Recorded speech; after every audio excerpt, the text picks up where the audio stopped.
Today I was greeted with a pretty interesting surprise. You see, when I woke up at 8 a.m. in the morning, I was like, alright, we've got ourselves a show planned for today that talks about Thomas Greiss, it talks about Jarro Halak, it talks about the Rangers, and then I also had the other videos that I wanted to do throughout the day already in mind, and that's usually how it goes down. Like, I normally, the night before, like to schedule out what videos I'm going to make the next day, what I'm going to talk about, what topics and articles are we going to go out there and source. But this one kind of came out of left field, because when I was on Twitter, looking at all the news, current events, not just in the hockey world, but also elsewhere. Ukraine, Russia, my thoughts and prayers going out to everybody in Ukraine. But one of the words that was trending on my Twitter timeline that I was really surprised to see, especially since I'm over here in Vancouver, was the word Subban.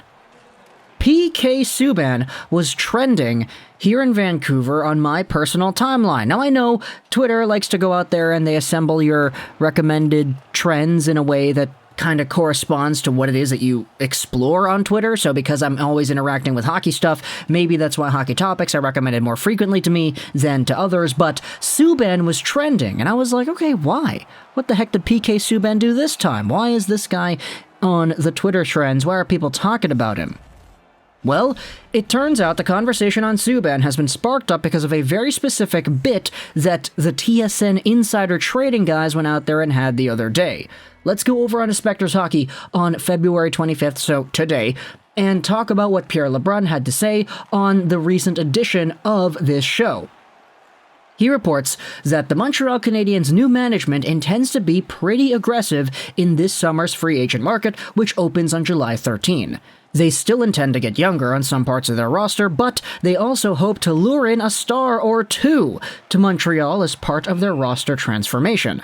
The Canadiens have had difficulty signing UFA stars, but LeBrun suggests that could change if Martin St. Louis stays on as head coach. Spector's note goes out there and they highlight a few more ideas to contribute to this conversation. Salary cap space will be an issue for the Canadiens. Cap Friendly shows them with over $79 million invested in 10 players for 22-23. They'll be able to exceed the cap by all but retired Shea Weber's $7.857 million salary cap AAV by placing him on the LTIR once again. Nevertheless, they'll have to shed a lot of money to free up more room and to add a free agent star or two this summer. Forgive my skepticism, but I'll believe it when I see it. Now, when it comes to the Canadiens, when you talk about signing guys to big money contracts, you also have to take a look at who else is on this team and who is going to be making significant money too. If Jeff Petrie is indeed on the move, his $6.25 million comes off the books, and that is more money you can use in free agency. Same thing goes for Josh Anderson. He's making $5.5 for the next however many years. It's going to be a while for him. Gallagher, of course, making $6.5 million, and then you have Suzuki, but Suzuki is not going to go anywhere. Don't you dare try to even insinuate that I'm saying a Suzuki trade should be in the works. But the Montreal Canadiens do have opportunities to go out there and actually do stuff here, and if their goal is to really go out there and sign some free agents to some big money deals, it wouldn't surprise me in the slightest if they went out there and maybe shedded a contract or two. You talk about Dvorak making 4.5, Drouin's making 5.5, Savard's making 3.5, so is Edvinsson. There are some options if you want to go out there and insinuate a rebuild, try to get some draft picks, try to get some prospects, while also bolstering the team in free agency next season. Of course, though, that's all hypothetical, but let's just roll with that idea for the sake of this video. Now, the reason why Subban was trending today was because with the news that the Canadiens are going to go out there and sign one or two big names in free agency this upcoming offseason, Habs Chronicle went out there and posted this. With the news that the Habs plan on making a splash, who would you sign? It's a list of all the free agents to be here in the NHL for the 2022 offseason, and lo and behold, one of the names that is on this list that has gotten Canadiens fans up in arms everywhere as to whether or not they should, would, or could go after him in free agency is none other than PK Subban himself. Now, all the replies, all the discourse, when you go over and you search Subban on Twitter, it's all just Canadiens fans arguing amongst themselves as to whether or not the Habs should sign him. Now, I'll pose the question to you. Talking about the Montreal Canadiens, we know that their right-handed defenseman depth has not really been the best, especially since Weber has been out. This is an area of the team that can potentially improve with an acquisition or two.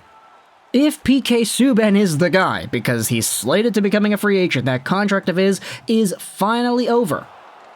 If he is the guy, do you want to go out there and sign him? Let's say that money isn't an issue, because PK Subban, I mean, he's on pace for 30 points over 79 games this year. That's not really that great. Like, is it really worth $9 million like he is making per season now? No, not really. Let's say Subban, like, realistically is in the ballpark of $3-4 million bucks. And let's say, for the sake of argument, the Canadiens go out there and they shed some money, they trade away some guys, and they have draft picks to show for it. Would you go out there and acquire Subban in free agency? Like, the more I research this topic, I search up Subban's name, I look at the Habs and their history and everything, this is not a new thing. Like, there have been so many people, not just today, but over the past few weeks, discussing the idea of Subban maybe being an option and why he should or should not be an option. That's one of the articles that also popped up on my Google search as well. But PK, how funny would it be to have PK Subban on the same team as the Montreal Canadiens and being paid the money that the Canadiens are actually able to use because they put Shea Weber on the LTIR? How ironic would that be that however many years later, what is it, like 6 years later, we have ourselves this entire situation going down? I mean, he's not the same Norris Trophy winner he was before, but he certainly has sort of increased the stock of his career ever since his first year in New Jersey. He has steadily improved, even though he is already 32 years old, so it's not like this guy's a bum, is he? Either way, there are some other options that I wanted to maybe highlight here in this video. There, of course, are the other ones, Malkin, Giroux, Kessel, big names over here. Kris Letang is another one. Bergeron, everybody talks about as well.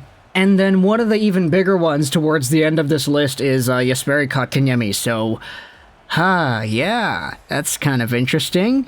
Although I don't think the Carolina Hurricanes are going to want this guy to even touch free agency, because when you shell out as much as they did last year with the offer sheet and everything, you're going to want to commit to that type of player. So let's talk about Patrice Bergeron as well, just because he's kind of in here too, not to mention Kris Letang. These are the two other Quebecois guys that I saw a lot of people kind of just default to. Oh, the Canadiens might sign 2 guys in free agency that are big names. It's going to be Letang and Bergeron.